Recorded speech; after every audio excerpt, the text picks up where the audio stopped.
Olá, turma! Tudo bem?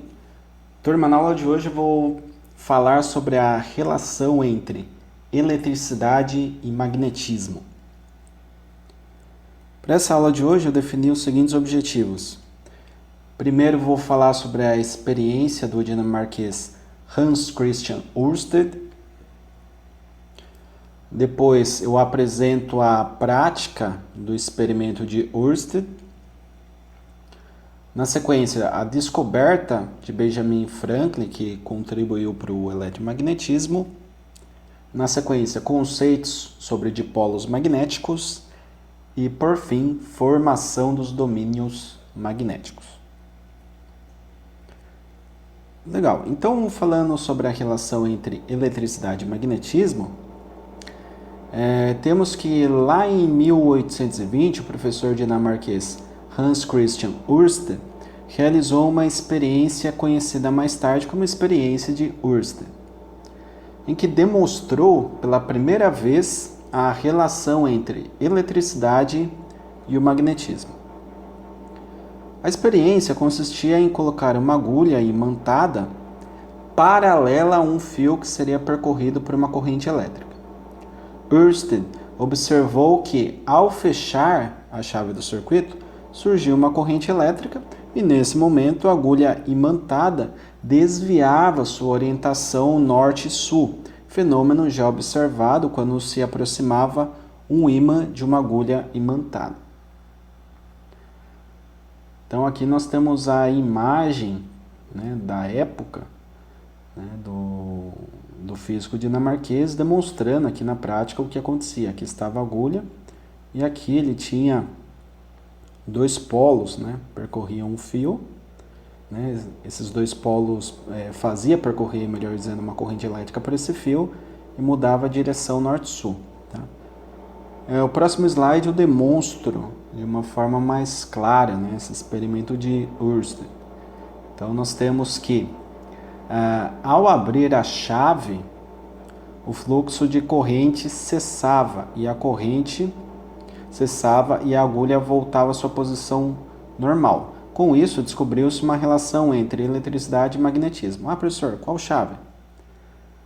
Essa daqui, tá? Então, o que acontece? Chave aberta,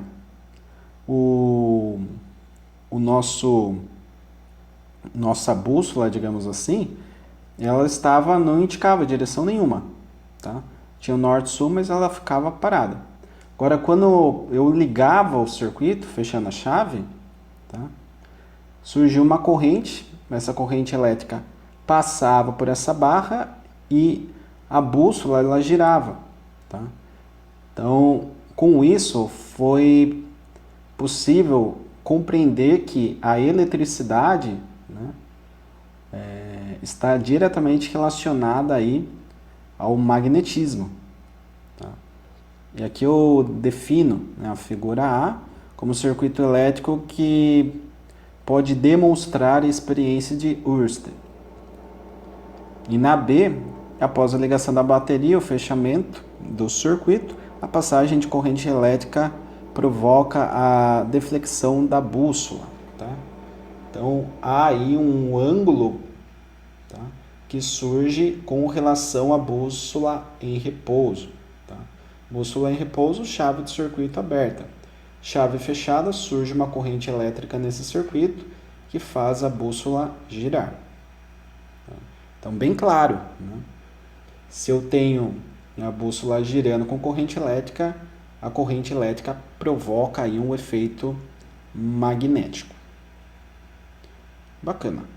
Agora falando sobre a descoberta de Benjamin Franklin, temos que lá no século XVIII, o cientista norte-americano Benjamin Franklin havia tentado explicar os fenômenos elétricos de atração e repulsão. Em sua teoria, admitia que todos os corpos possuíam uma espécie de fluido elétrico responsável por tais fenômenos. Ao serem atritados, alguns corpos perdiam esse fluido, corpos negativos, e outros recebiam, corpos positivos.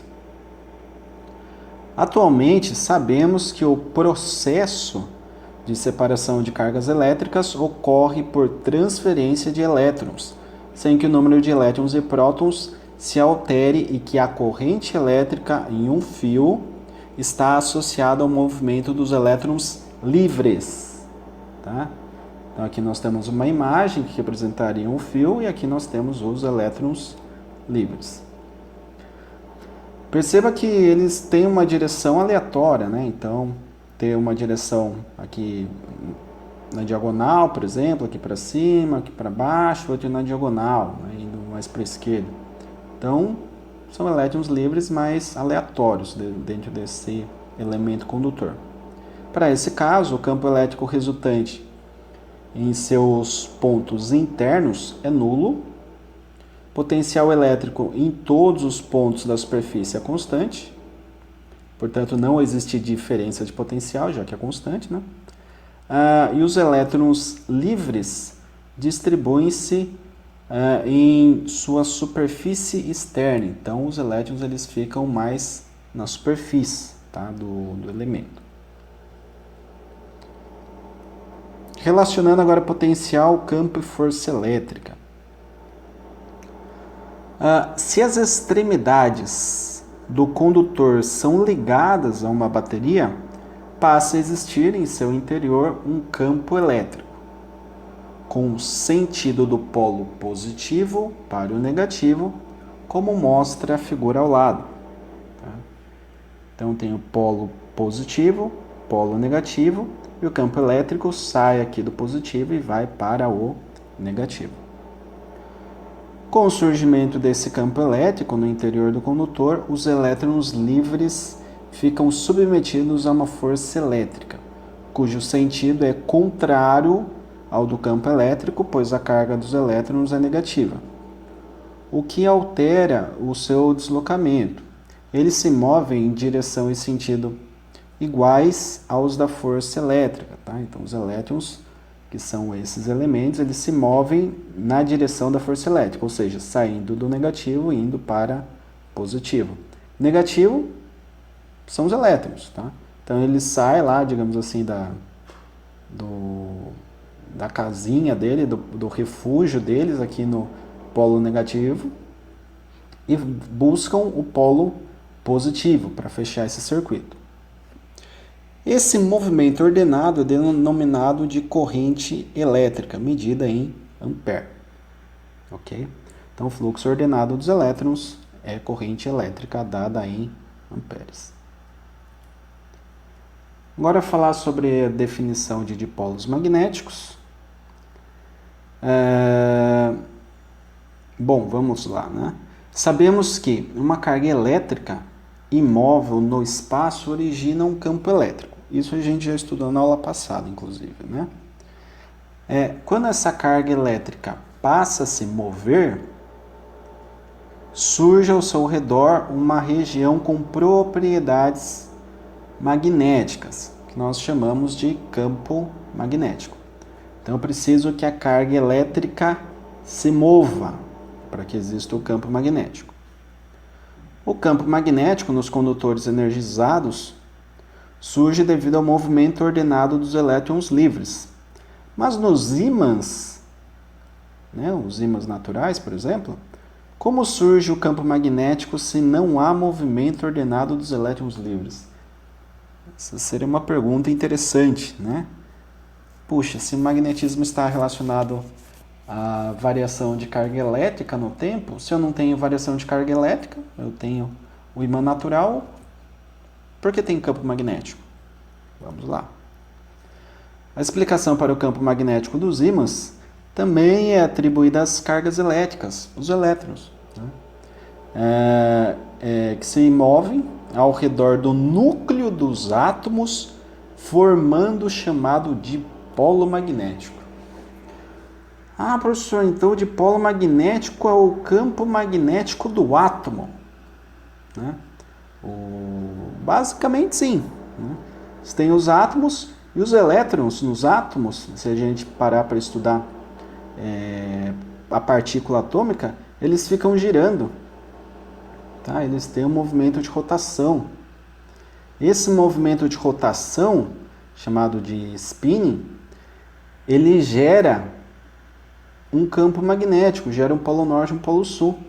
Então, os dipolos magnéticos estão associados às características dos átomos. E eles só existem porque os elétrons, mas na eletrosfera, obviamente, eles não ficam parados, eles ficam girando. E esse movimento, né, esse mover, gera propriedades magnéticas, chamada de campo magnético. Ok?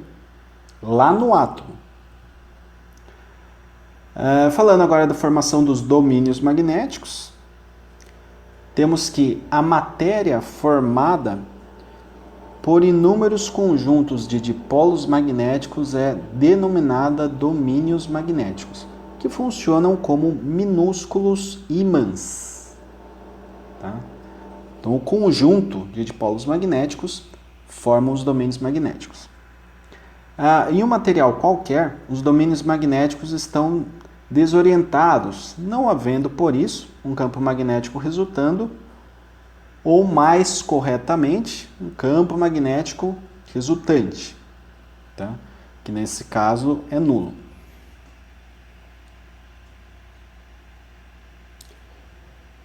Então nós temos aqui uma figura para ilustrar isso, onde nós temos vários domínios magnéticos, né? Eu tenho domínio para cá, domínio para cá, para cá, para cá, para cá. Mas a resultante do campo magnético é nula. Eu não gero um polo norte para cá e um polo sul para cá, ou vice-versa, né? Norte aqui, sul aqui. Não tem. Porque os domínios estão aleatórios, um para cada lado. Né? Então, como se fosse um cabo de guerra. Um puxa de um lado, um puxa do outro. A resultante é que ninguém sai do lugar, se ambos tiverem a mesma força, né? É o que essa imagem representa aqui. Enquanto, por exemplo, um está indo aqui, ó, para a direita, o outro está indo para a esquerda. Então, esse da esquerda cancela com esse daqui da direita. Tá? Temos um aqui que está indo para a diagonal mais à esquerda. Esse está vindo para a diagonal mais à direita. Então, esse cancela com esse. Assim ocorre uma resultante nula. Agora, no caso dos ímãs naturais, todos os domínios magnéticos estão orientados na mesma direção. Tá? Todos. Então, os domínios magnéticos estão lá, de trás para frente. Né? Todos. Se todos estão de trás para frente, eu tenho uma ordem. Né? Um ordenamento que gera norte e sul. Tá? Então, aqui nós podemos imaginar diversos ímãs, né? Microímãs dentro de um material maior. E esses microímãs, chamados de domínio magnético, eles geram o nosso grande ímã. Tá certo? Então, para a aula de hoje é isso. Acredito que tenha passado mais alguns conceitos complementares ao que foi visto na última aula, tendo em vista que a última aula a gente já estudou aí atração, repulsão, força elétrica, campo elétrico. Hoje já colocamos aí o fluxo ordenado de elétrons, né, corrente elétrica, potencial, a gente já falou, já trouxe mais variáveis aí para o nosso estudo. E a gente vai agregando cada vez mais até chegar num ponto que estamos mais próximos de uma aplicação prática, né, das coisas. Então, houve muito estudo antes de surgir, por exemplo, as máquinas elétricas, os transformadores, que até foi uma pergunta que me fizeram numa das últimas aulas, né? Muito estudo, muita pesquisa, né? Não foi de uma hora para outra. Então, é necessário que a gente entenda esses conceitos, embora pareçam bem elementares, mas a gente precisa compreendê-los aí de forma cristalina para entender o que vem pela frente. Certo, turma? Agradeço a atenção de todos mais uma vez. Desejo bons estudos e até a próxima.